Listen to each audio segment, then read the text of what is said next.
li ma wax je pense que ne leer na ñun dañu jàpp ne actuellement ñun on va poursuivre le dialogue bi ñuy def avec le peuple sénégalais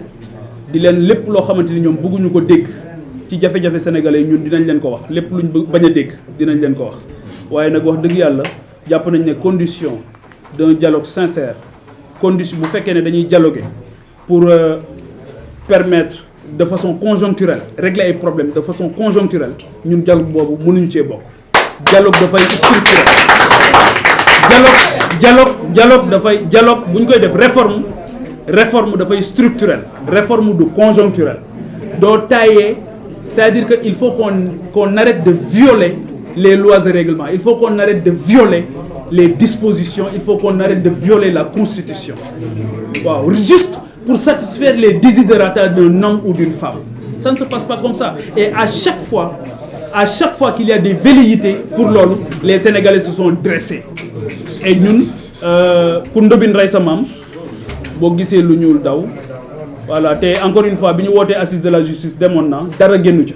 dañ caa jógee sax wax naa ko léegi ñu jël seen juróomi milliards caxatee ko dëgg la wala dëgg voilà donc dans ces conditions là on ne peut pas se permettre véritablement di dem pour amuser la galerie wala orner mais bien sûr en formation politique responsable bind nañ jox ñu dinañ bind delloo leen may nuyu aussi le facilitateur général bi nga xam nit ku baax la jàpp naa ne ku jàmbaare la tout mën nga xëy rek ñu jël benn nit nommé ko fenn yéen a ngi koy doog a gis ci kaw ngeen ne oui il est apolitique mais encore qu'il faut vérifier cette posture apolitique donc lu ci bëri c'est des politiciens encagoulés mais dafay indi suspicion loolu moo tax li président Abdoulaye Wade defoon en 2011 bi muy génne direction générale des élections jox ko le général Cheikh Gueye ñun dañ ne loolu mooy dynamique bi nga xamante ni dañ ko waroon a topp et aujourd'hui boo ko toppee doo delluwaat ci un ministère de l'intérieur encarté boo xamante ni le début du processus moom moo koy topp mais da ngay am une haute autorité de la démocratie boo xamante ni foofu la ñuy lijjantee li nga xamante ni yëpp mooy le processus en amont en aval aussi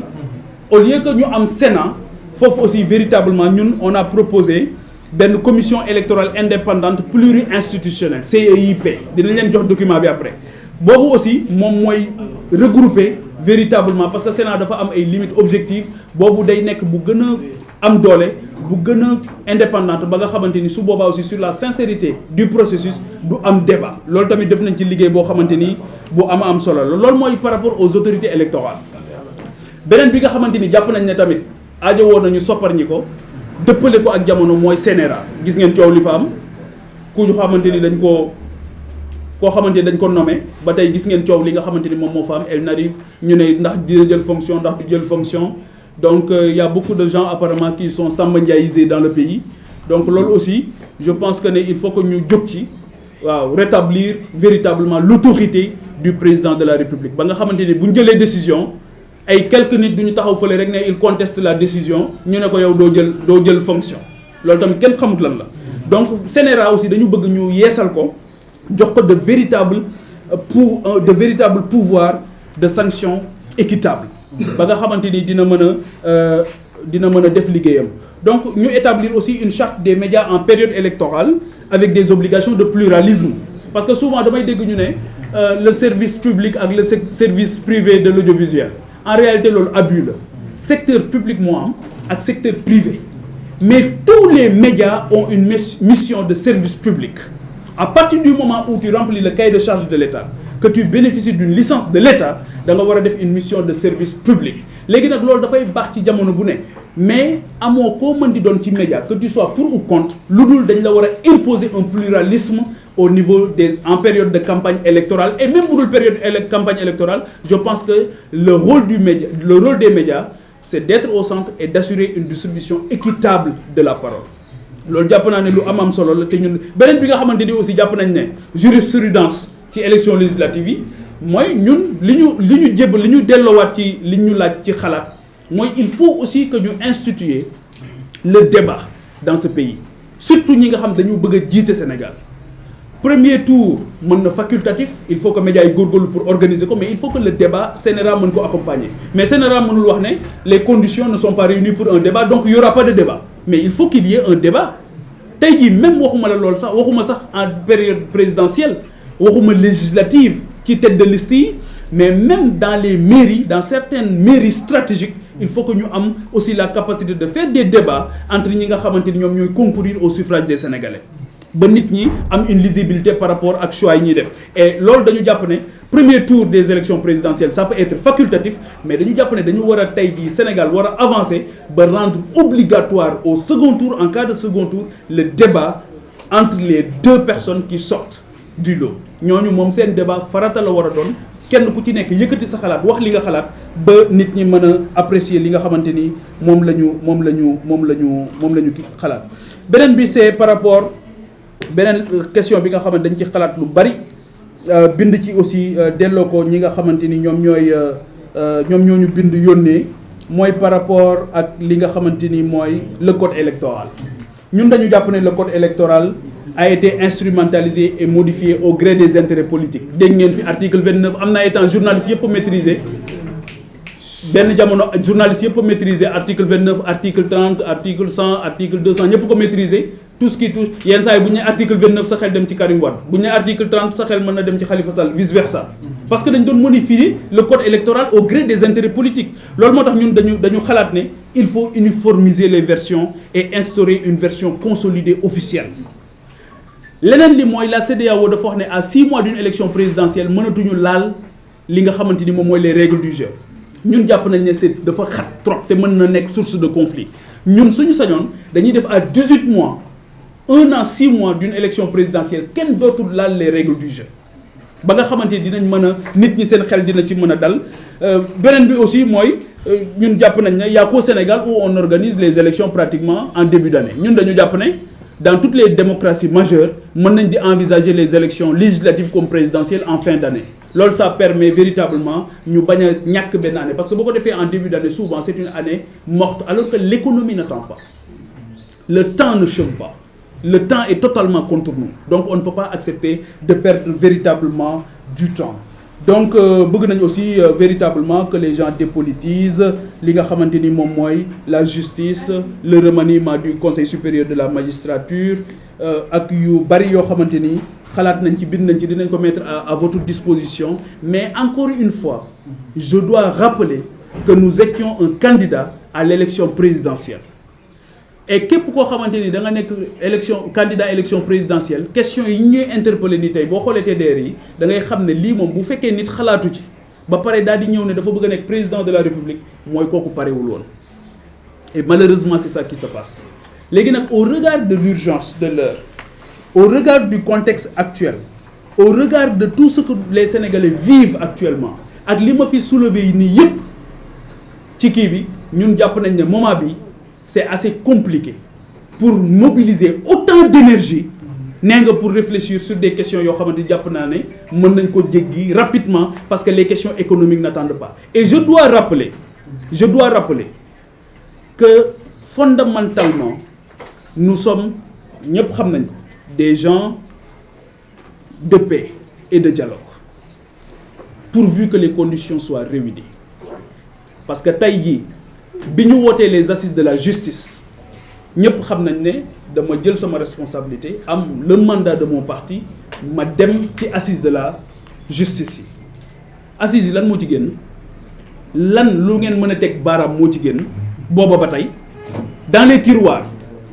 wala am na lu ngeen ci yëg lu génn ci biti man yëguma ko loo xamante leen daal xam naa ko moom bi ñu jógee ci assises de la justice yi daal def nañ njombe boo xamante ni jàpp naa ne c'est le plus grand scandale de ce régime mooy xëy benn bés daal ne taxawal nañ commission boo xam kenn xamul commission bi ñan ñoo ci bokk daal ne génn nañ 5 milliards yoo xamante ni ñoo ngi koy joxe kenn xamul ci yan condition lañ ci joxe moo tax maa ngi saluer d'ailleurs koo xamante ni keroog nee na dañ ko woo ne ko dañ lay yónnee 500000 mu ne du ko jël ma ne ko wax nga dëgg parce que kan moo mën a définir lan mooy tax nit nekk victime kan moo mën a définir loolu ku dul justice mais sur quelle base ngay joxe kii 500000 kii 150000 kii 10 millions kii 30 millions ci ban base nga koy joxe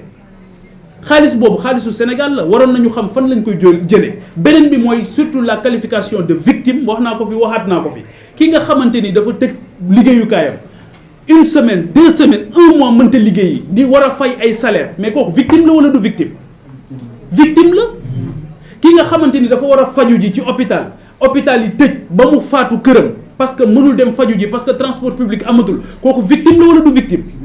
victime la donc il y a en voulant faire de la justice ils ont véritablement fait de l'injustice. commission bi yéen journalistes yi laay interpellé dem leen ngeen laaj commission bi ñan ñoo ci bokk. dem leen ngeen laaj leen 5 milliards yi ban taux d'exécution lañ toll mais dem leen ngeen laaj lan moo tax Samba am 500 000 Demba am 10 millions kii am 30 millions kii am leneen kenn xamul fi mu ne nii nan lañ koy distribuer. gis naa benn communiqué laconique bu ñu def d'ailleurs boo xamante ni ça ressemble véritablement à une insulte pour la justice du Sénégal te pour man Sénégal waroon na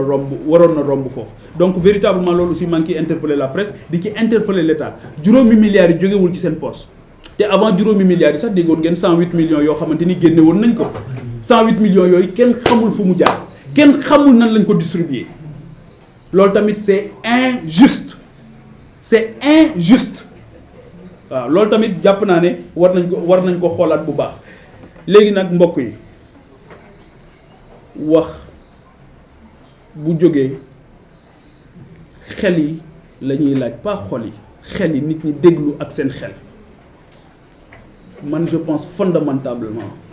que ñi ma évoqué nii yëpp ñi ma fi tudd ñëpp ñu may jàmbat seeni liggéey au quotidien su ma sañoon ñooñu rek ñooy les vrais interlocuteurs aujourd'hui de l'État du Sénégal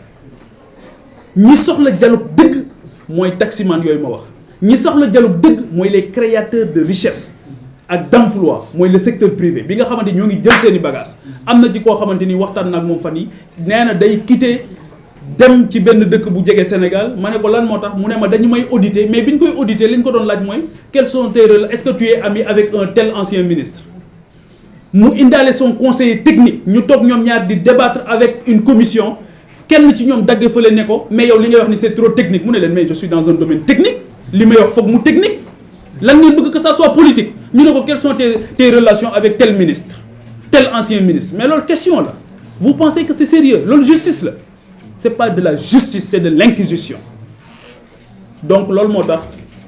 ñun en toute responsabilité moi je suis un député du peuple sénégalais j'ai un mandat du peuple sénégalais loolu moo tax du ma laqatu ci samay biiri néeg di def quoi que ce soit au détriment du peuple sénégalais loolu moo tax li ñu ma wax ak li ma leen wax ma ñëw ne ko tànjang ci peuple ci pénc mi ne leen lii la ñu ma wax lii laa leen tontu lii laa xam lii laa xalaat on va poursuivre le travail que nous sommes en train de faire continuer di tijjil suñuy buntu sénégalais yi di leen sant di leen gërëm fépp fu ngeen mën a nekk ci biir réew mi ak ci bitim réew di leen wax ne dialogue boobu nga xamante ni bés bu am solo la d'ailleurs ñoom ils ont souillé même la journée du 28 parce que c'est pas un dialogue politique c'est pas une journée du dialogue politique c'est une journée du dialogue national journée du dialogue national nag mënoon na nekk bés bu am solo boo xamante ni dañuy delloosiwaat yaakaar dundalaat yaakaar parce que tey jii képp ku nekk bitim réew di xëy di xool la presse sénégalaise da nga naan réew mi réewum sàcc rek la ay sàcc rek a fa dëkk une détestation de soi boo xamante ni ñoo ngi koy def ci ndaw ñi di ko def ci nit ñi raison pour laquelle les gens ils veulent partir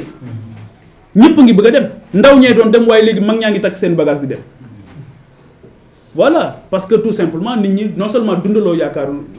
dalaloo xelu mag ñi dundaloo yaakaaru ndaw ñi et c'est une question catastrophique démb bi ñuy dem di jaale ji suñu xarit boobu Mouhamed Ndoye di ñaanaan suñu borom mu dolli ko yërmande egg naa ci benn station de service boo xamante ni ñañu fa fekk les pompistes dañ nañu Pape Djibril dimbali nga wax ci suñu situation ñun aussi ñoo ngi bëgg a dee donc ñooñu situation yooyu ñu nekk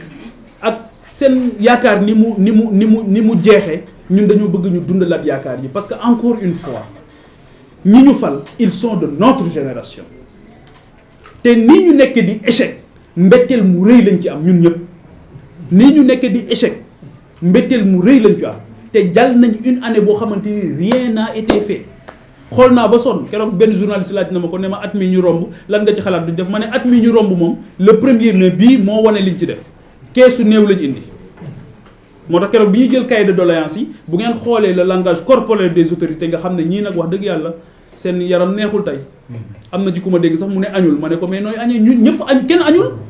nit ñi añuñu ngay wax añuma muñal ba génn nga dem añi yow wóor na leen ne moom dina fekk sa añ am na koo xam ne génn na te wóor na ko ne wóoru ko ne dina fekk añ këram bàyyil di tudd say añ ak ay duma nelaw ak ay duma añ ak duma reer ak buñ la falee ñu jox la lépp ne la léppalal nit ñi parce que ñoom léppal nañ la mais mënoo fi nekk di jooy ay añ ak i reer ak ndékki wala naan du ma tëdd nelaw du ma non mënatoo nelaw parce que yow sa tant que yaa ngi am jàmm soo moytul nit ñi duñu am jàmm da ngay xañ sa bopp jàmm pour nit ñi am jàmm da ngay xañ sa bopp tawféex pour nit ñi am tawféex da ngay muñ say nelaw ngir nit ñi mën a nelaw da ngay muñ yenn saa yi sa añ pour nit ñi mën a añ lii bégal sa xol mooy le sentiment du devoir accompli loolu moo war a bégal sa xol donc il faut que je les invite ñu yëkkati yitte yi nag yokk yërmande gën a defaat yërmande voilà bañ a génn ci yi nga xamante ni ci la ñu nekk et qui nous rappelle un certain passé assez sombre et assez triste dans l'histoire du Sénégal en tout cas maa ngi leen di gërëm bu baax ci wuyu si bi ngeen ñu wuyu si je pense que le message a été clair et entendu di gërëm sénégalais yi doon ñu seetaan ci biir réew mi ak ci bitim réew di leen wax ne le débat pour le débat pour le discours le combat pour le Sénégal reste intact.